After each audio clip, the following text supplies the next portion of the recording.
Vocês estão aí?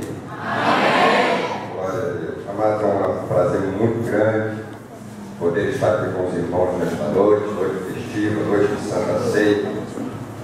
Desde antes de já, irmãos, abra sua Bíblia no Evangelho de Jesus, segundo escreve João. O capítulo é o capítulo de número 16. Quando você localiza o texto bíblico, eu aproveito para fazer algumas considerações. Evangelho de Jesus, segundo escreve João, o capítulo é o capítulo de número 16 e o verso é o verso de número 20. Enquanto você localiza o texto bíblico, eu quero apresentar aqui alguns materiais.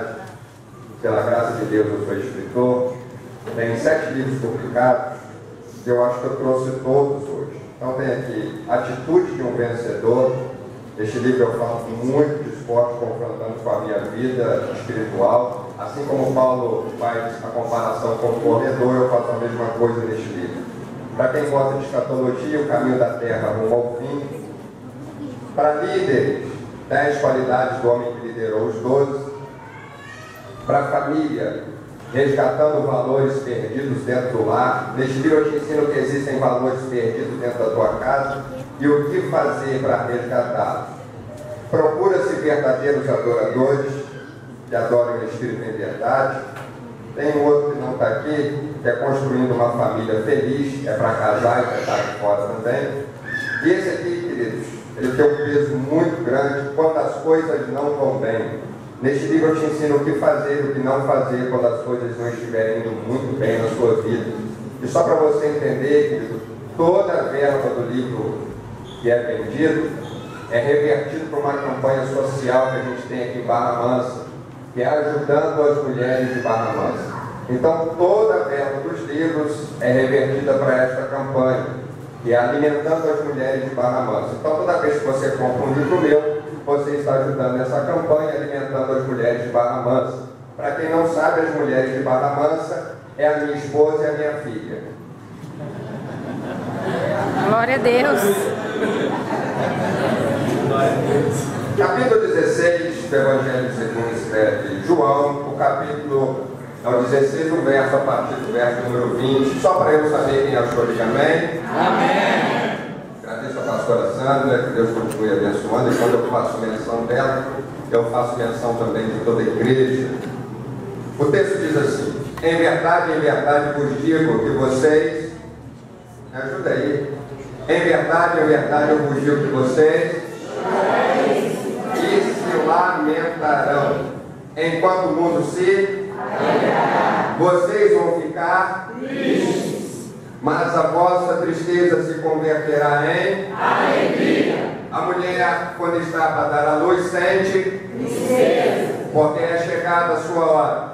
Mas depois de nascida a criança, já não se lembra mais da aflição pelo prazer de ter vindo o homem ao mundo. Assim também vos agora, na verdade, tendes tristeza, mas outra vez vos verei. E o vosso coração se alegrará, e a vossa alegria ninguém poderá tirar. Podeis tomar o seu assento. Por favor, não deixe a sua Bíblia, para que você entenda o que Deus tem para falar aos nossos corações. E eu não disse, mas qualquer livro meu é apenas R$10, tá bom? E tem 7 livros ali. Se você quiser adquirir todos os livros, eu vou fazer uma promoção para você hoje. Se você adquirir todos os 7, você paga R$49,90. Mas eu vou te avisando que eu não tenho 10 centavos para me dar de troco. Amém, querido? Mas o texto que acabamos de ler é um texto um tanto conhecido, não só meu, mas também seu. Na verdade, é um texto muito conhecido nosso. Este texto tem algumas verdades e eu quero compartilhar e partilhar alguma delas com os irmãos. A saber, este evangelho ele foi escrito 90 anos depois que Jesus morre. O que significa dizer que João, já velho, com mãos trêmulas, barba grande, já avançado de idade, senta na sua escrivaninha, abre o papiro, pega a pena, molha no tinteiro e começa a escrever essas palavras. Essas palavras são escritas 90 anos depois que Jesus morre. E para quem não sabe, na verdade, o capítulo 16 é uma pregação de Jesus. O que significa dizer que João está transcrevendo uma pregação que Jesus fez há 90 anos atrás.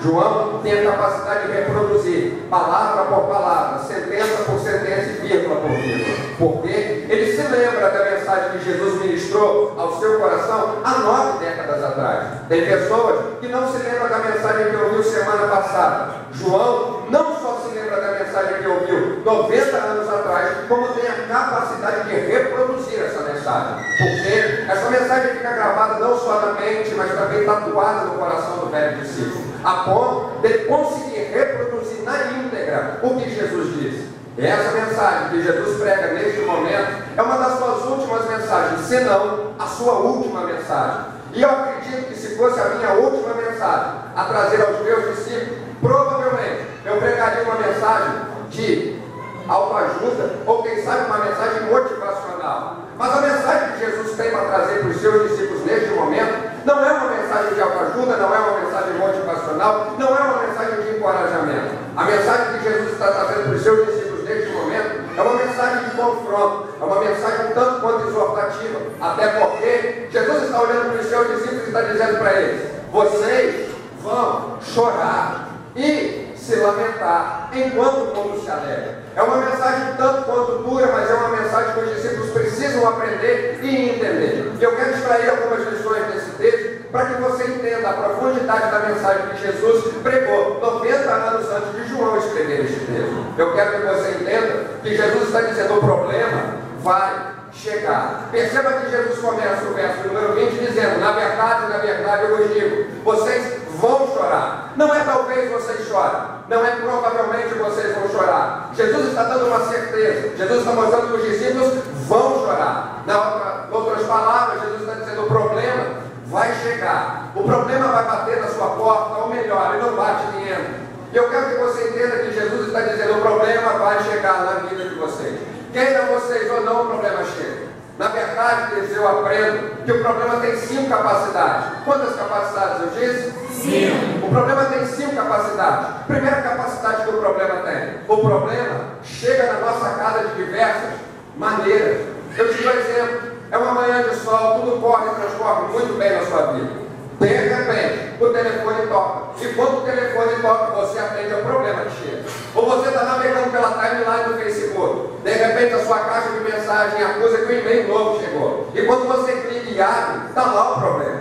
Parece que o problema evolui com a tecnologia. Hoje o problema chega até para o WhatsApp. O problema não escolhe a maneira que vai chegar, ele simplesmente chega, e ele chega de diversas maneiras. Segunda capacidade que o problema tem: o problema chega quando a gente não espera. Porque ninguém em sã consciência marca na agenda da vida o dia que o problema vai chegar. Mas ele chega, e quando ele chega, ninguém está esperando por ele. Terceira capacidade que o problema tem: o problema invade a nossa casa, invade a nossa vida. Tem pessoas que vai dizer que o problema bate na porta. É mentira, porque se o problema batesse na tua porta, você olharia pelo olho mágico e ao ver o problema do lado de fora, você não abriria a porta. Mas o problema não bate na porta, ele invade, ele entra. E eu aprendo que quem bate na porta, na verdade, é a solução do problema. Porque lá em Apocalipse, Jesus está dizendo: eis que estou à porta aí.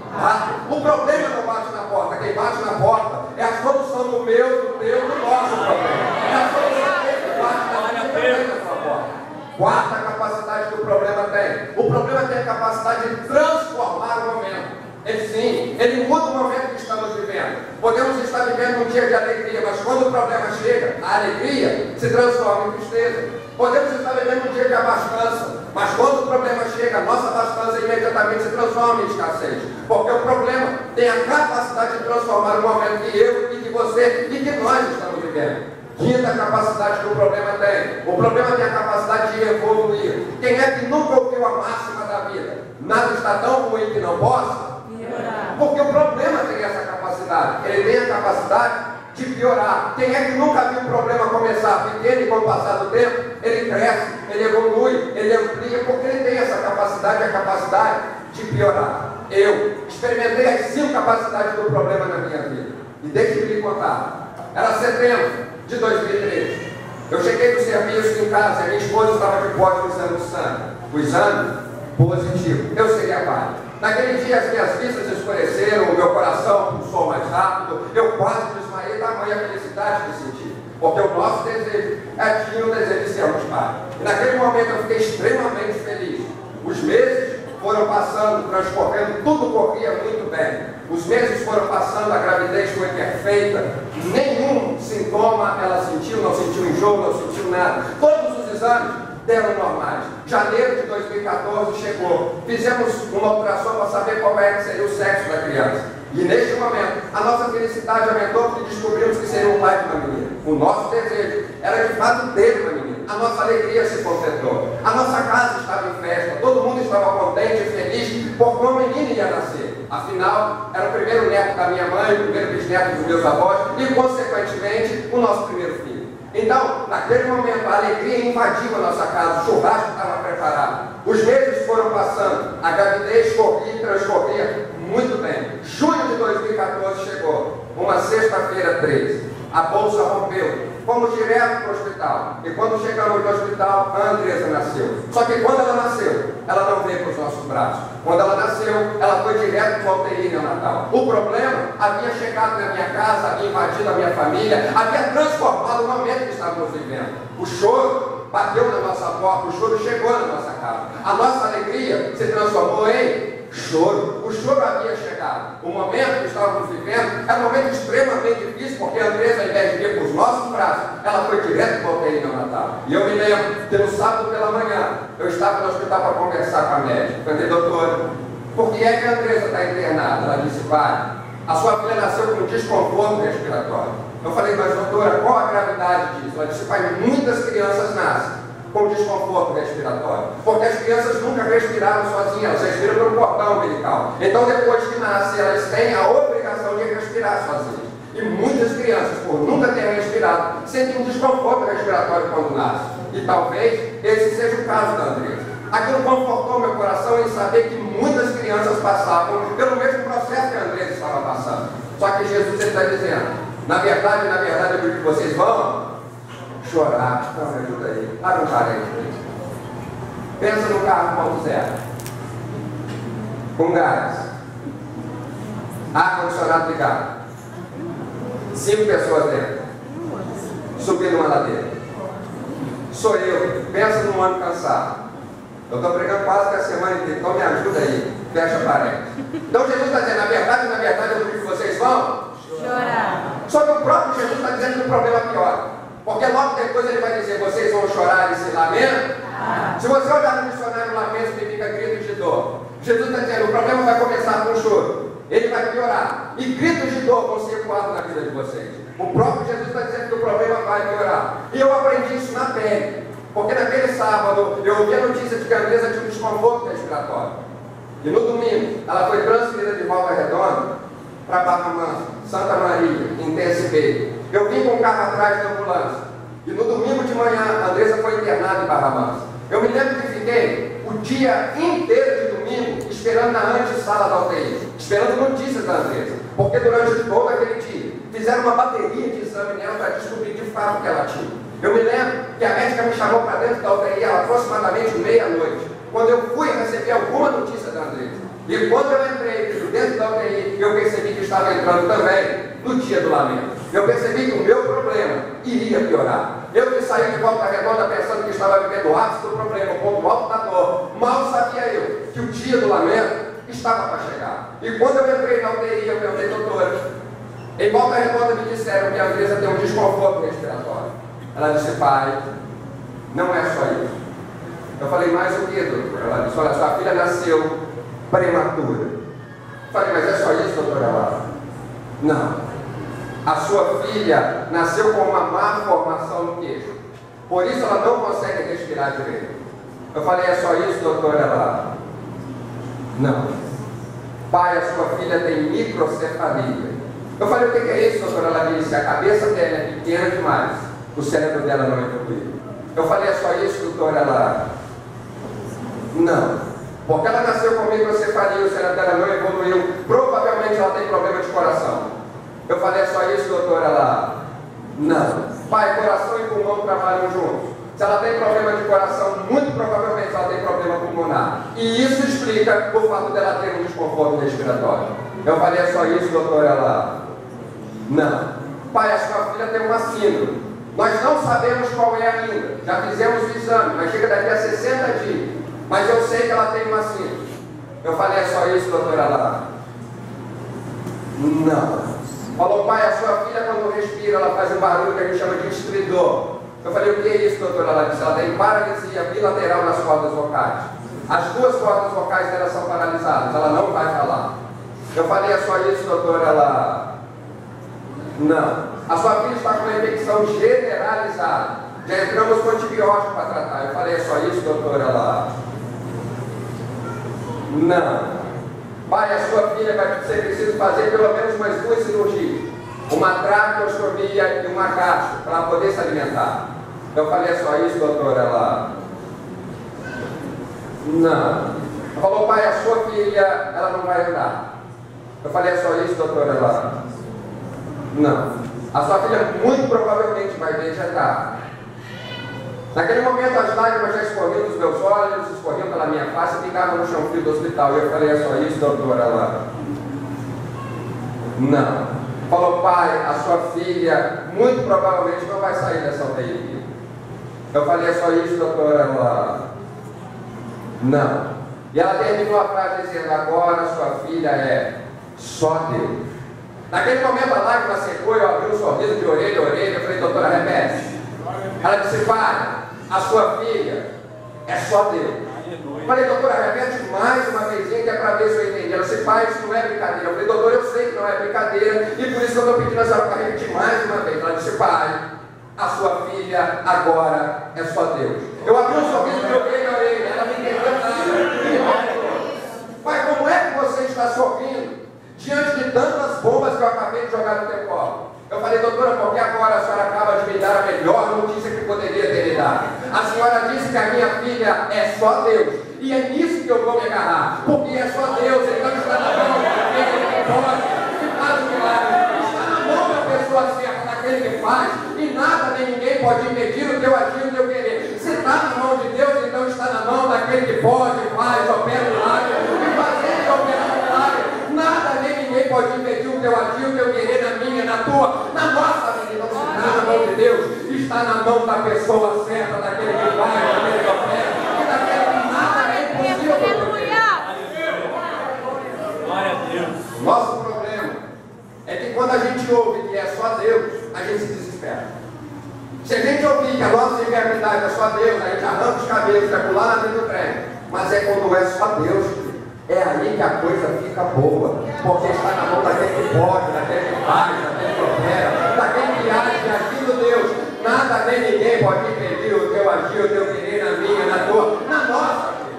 Talvez você entrou aqui tendo a frase marcada na tua vida, dizendo que o teu filho é só Deus, que o teu marido é só Deus, que a tua enfermidade é só Deus, que o teu problema da justiça é só Deus, que a tua situação financeira é só Deus. Então, se é só Deus, é aí que a coisa fica boa na tua vida, porque está na mão da pessoa certa, de Deus. Nada nem ninguém pode impedir o teu agir, o teu querer, na minha, na tua vida. Glória a Deus. A doutora saiu. Uma técnica de enfermagem chegou. E quando ela chegou, ela fez alguns procedimentos da Andressa. E terminando, eu falei, posso fazer uma pergunta? Ela disse, claro. Eu falei, o que são todos esses aparelhos ligados na Andressa? Ela disse, pai, na verdade tem 2 aparelhos ligados na sua filha. Um marca os batimentos cardíacos. O outro marca a saturação do oxigênio. E eu percebi que um dos aparelhos não parava de apitar. Eu perguntei por que é que apita. Ela disse, pai, porque a saturação de oxigênio da sua filha está muito baixa. Eu olhei no monitor e marcava 65 pontos.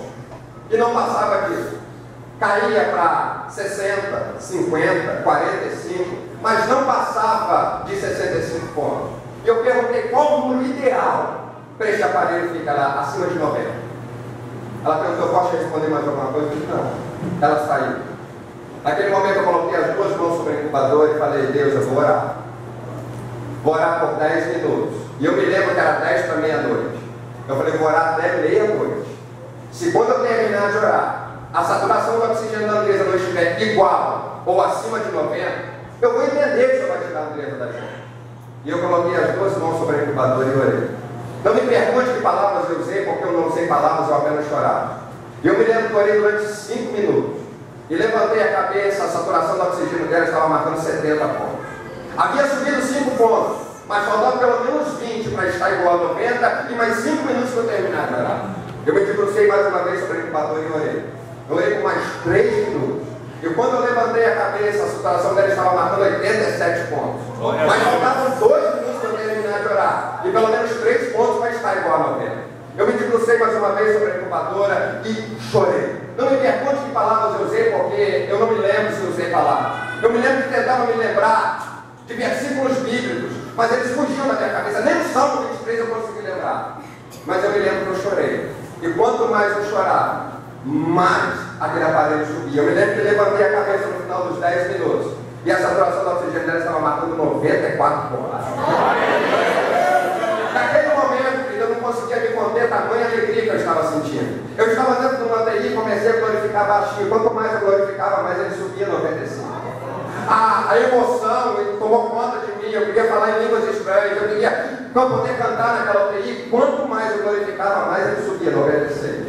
E eu me lembro que comecei a cantar. Quando ele chegou 96, eu me lembro que comecei a cantar. Porque ele vive,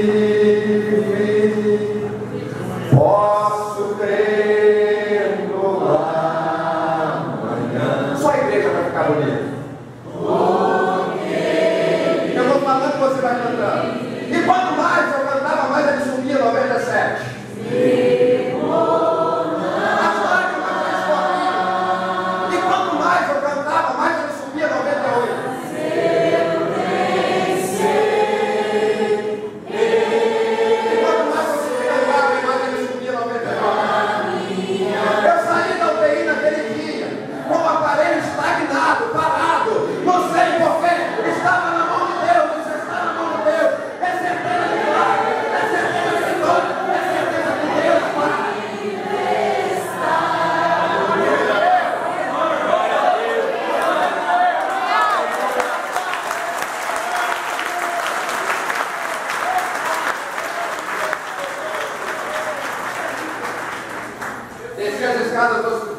Peguei o celular e liguei para minha esposa que estava internada.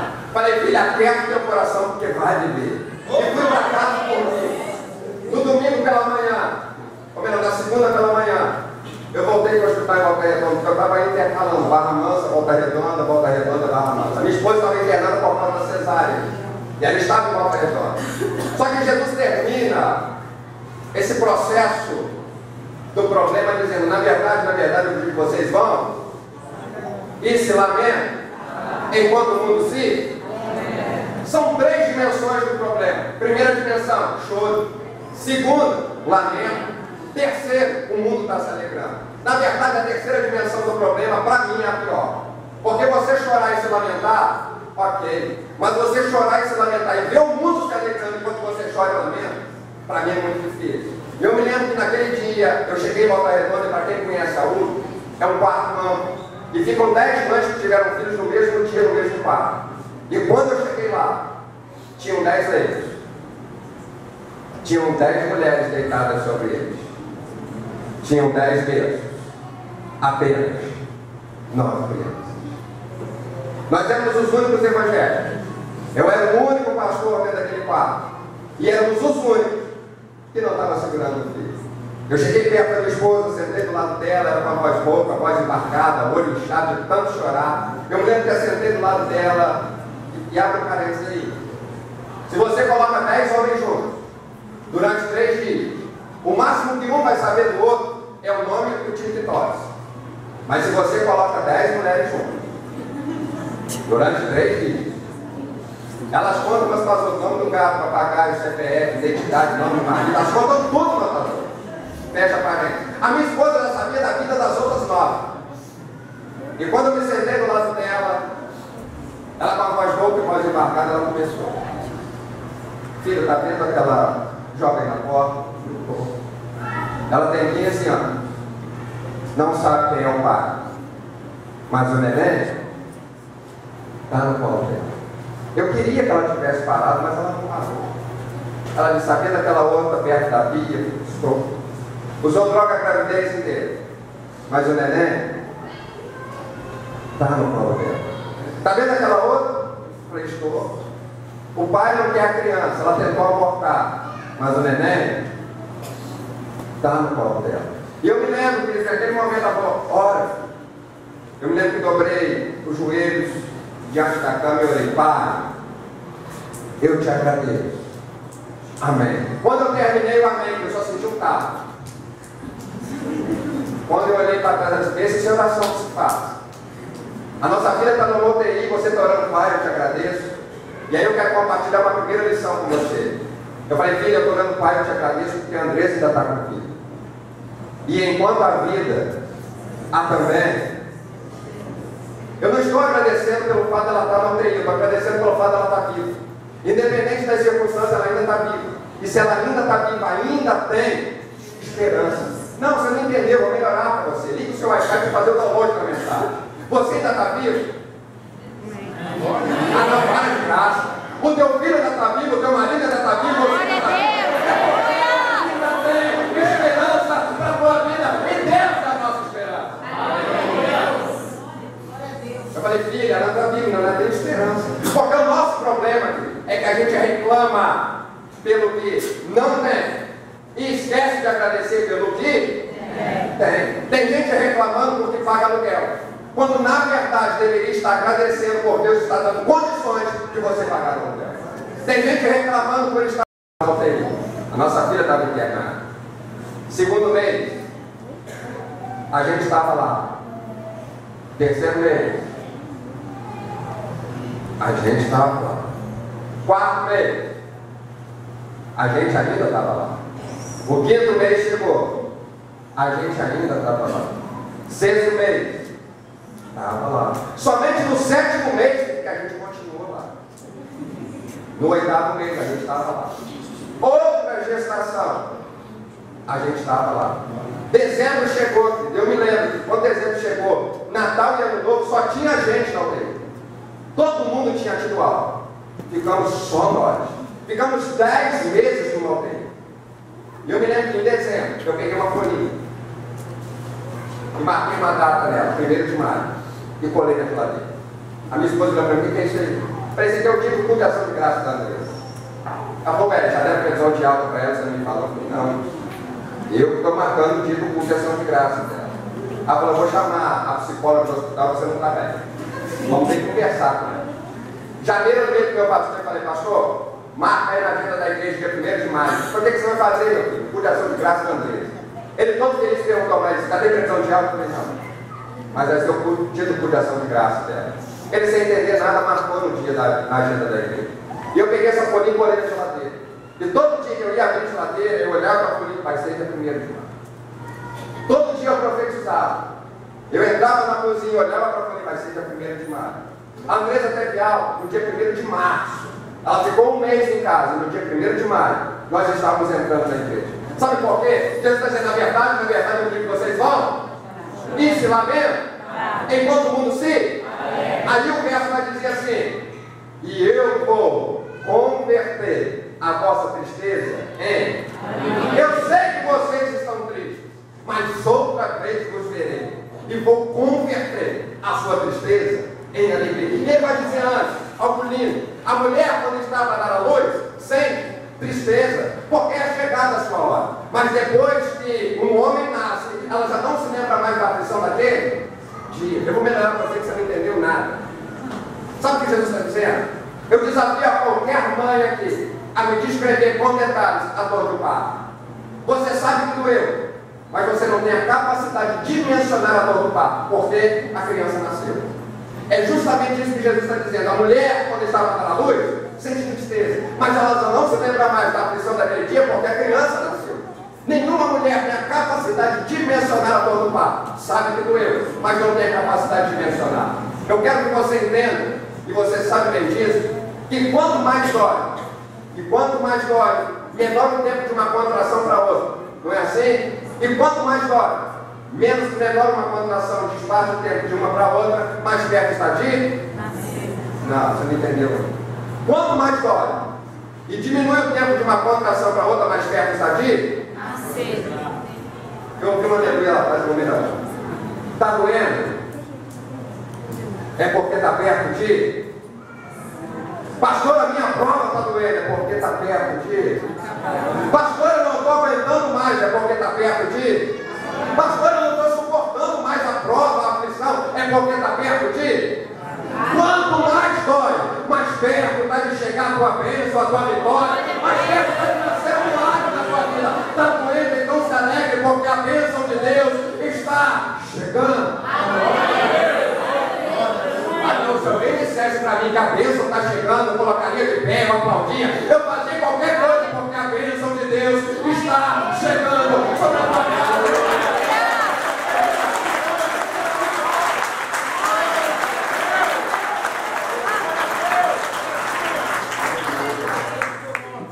Eu me lembro que quando chegou fevereiro, eu falei para minha esposa, eu não aguento mais.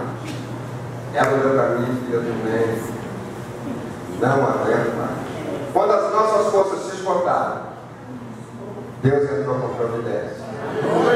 Enquanto você ainda tiver força para suportar o problema, Ele não age. Mas quando a sua força terminar, Ele vai levantar do seu alto, sublime trono, vai te dar vitória, vai fazer um milagre acontecer. Vai terminar. Glória a Deus. Jesus continua. Mas outra vez verei, e vou converter a sua tristeza em. Ficamos 10 meses no hospital. No final dos 10 meses, a Andressa teve alta. E quando a Andressa teve alta, as pessoas me viram chegar no hospital sem ela, porque ela chegou na ambulância e foi direto para o UTI. Eu cheguei sem ela. Fiquei 10 meses descendo e subindo sem ela. Quando deu 10 meses, eu saí da UTI para ela mostrar. Naquele dia se formou um corredor. As enfermeiras que trabalhavam no andar de baixo subiram. As mulheres que preparavam as refeições fizeram um corredor, médicos, enfermeiros, todo mundo fizeram um corredor para ver a gente passar. Ninguém me viu chegar com ela, mas todos tiveram de ver eu sair com. As pessoas podem até não ter visto você entrar na prova, mas vão ter que ver você sair. Podem não ter visto você entrar na luta, mas vão te ver triunfando sobre ela. Pode não ter visto você entrar na prova, mas vão ter que ver Deus te abençoando para o nome dele ser glorificado na vida e na nossa. Para terminar, fecha o que eu volto. Eu não ouvi nem um amém, mas eu volto. Foi forçado, não vai. Mas eu me lembro que agora Jesus está dizendo: mas outra vez vos verei e converterei a sua tristeza em alegria. Nos 10 meses a gente experimentou milagre todo dia. A Andressa tinha paralisia nas cordas vocais. E um dia a mesma médica teve que chegar perto de mim e dizer: olha, eu não sei como, eu não sei de que jeito, mas as cordas vocais dela voltaram 70%. 60 dias depois que ela fez o exame para saber qual era a síndrome, chegou o resultado.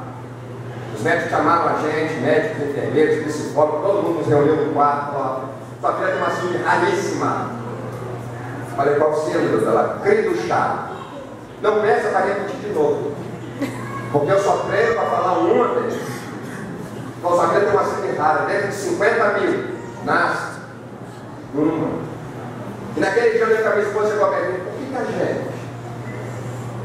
Falei: filha, você está olhando pelo prisma errado da coisa. A gente tem o que 49.999 não tem. A gente tem uma realidade que ninguém tem. Esse é o prisma certo. Porque eu aprendo que quando você caminha por um lugar que todo mundo caminha, você chega onde todo mundo chega. Quando você trilha um caminho que todo mundo trilha, você experimenta o que todo mundo experimenta. Mas quando você caminha por caminhos que ninguém caminha, você alcança de Deus o que ninguém alcança. Você experimenta de Deus o que ninguém experimentou. Glória a Deus. Glória a Deus. Nós experimentamos de Deus o que ninguém experimenta. Nós vemos milagres na nossa vida dia após dia, porque Deus está fazendo, porque ainda continua. E eu me lembro que durante esses 10 meses, foram os 10 meses que eu mais viajei para pregar e ela cantar. E eu me lembro de um dia, depois de um culto, minha irmã chegou perto de mim e disse: pastor, como é que você consegue pregar e a sua esposa cantar e sua filha não ter? Falei: porque enquanto eu cuido do que é de Deus, Deus se encarrega de cuidar daquilo que não é Deus. Quando você cuida do que é de Deus, Deus se encarrega de cuidar daquilo que é seu. Não importa o problema, a adversidade, não deixe de cuidar do que é de Deus, porque Deus se encarrega de cuidar daquilo que é Deus. Glória a Deus. Para fechar, Glória a Deus. outra vez vos verei, e eu vou converter a sua tristeza em alegria. E aí ele continua dizendo, e essa alegria, ninguém vai poder. Para de graça. Ele está dizendo, eu vou converter essa tristeza em alegria.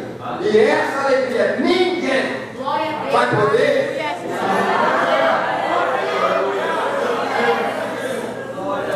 Eu com 10 horas, eu vou repetir. Eu vou converter a sua tristeza em alegria. E essa alegria, ninguém vai poder. Jesus está dizendo, pode o inferno se levantar, mas a tua alegria, ninguém. A potestade pode se levantar, mas ninguém. O incêndio pode vir, mas a tua alegria, ninguém. Pode o mundo inteiro se levantar, mas a tua alegria, ninguém.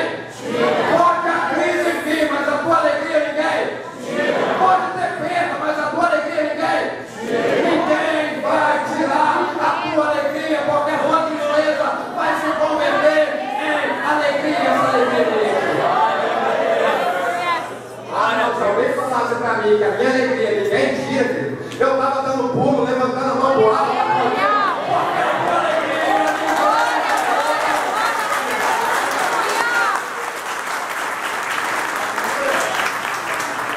Glória a Deus. E um dia, para fechar, agora eu fecho, prometo, agora eu fecho. Glória a Deus. Aleluia. Eu ouvi um glória a Deus, só não queria que eu. Falei para termino, falo, glória a Deus. Acho que não volto mais. Mas eu quero que você entenda. Que um dia eu tentei te pregar essa mesma mensagem. Porque todas as vezes foi uma aliança. Toda a igreja levou pela primeira vez a mensagem que eu prego, a mensagem dela. Então, foi a minha primeira vez que eu estou vindo aqui. Outro dia eu volto a pregar. Amém. Agora vocês deram a moral. Porque eu quero que você entenda que uma das vezes eu terminei de pregar essa mesma mensagem. Terminei de falar isso que eu acabei de falar aqui, que a sua alegria ninguém toma de mentira. E eu, minha irmã, me falou para o pastor, eu não conto a minha alegria para ninguém, a minha vitória eu não conto para ninguém.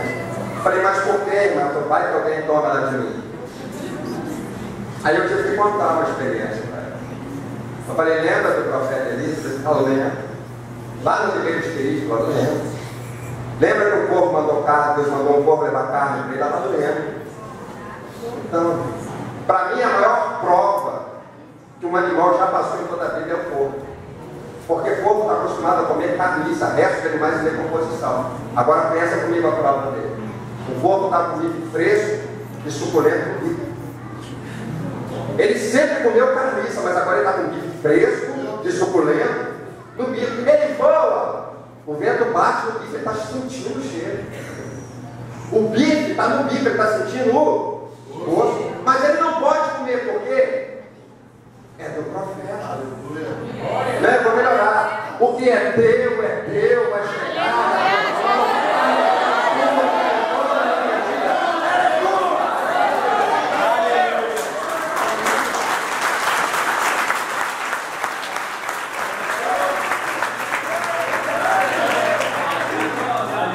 Só para dar a sensação que a gente vai terminar, se tiver. Eu estou terminando mesmo. Eu só quero que você entenda, vai virar frase do Facebook. A bênção é tua, ninguém toma, ninguém tira, ela é tua. Fala pelo menos nos 5 aí, a bênção é tua, ninguém toma, ninguém tira, ela é tua. Ninguém vai tirar aquilo que Deus colocou na tua vida, a bênção é tua, ninguém toma. Glória a Deus! Aleluia!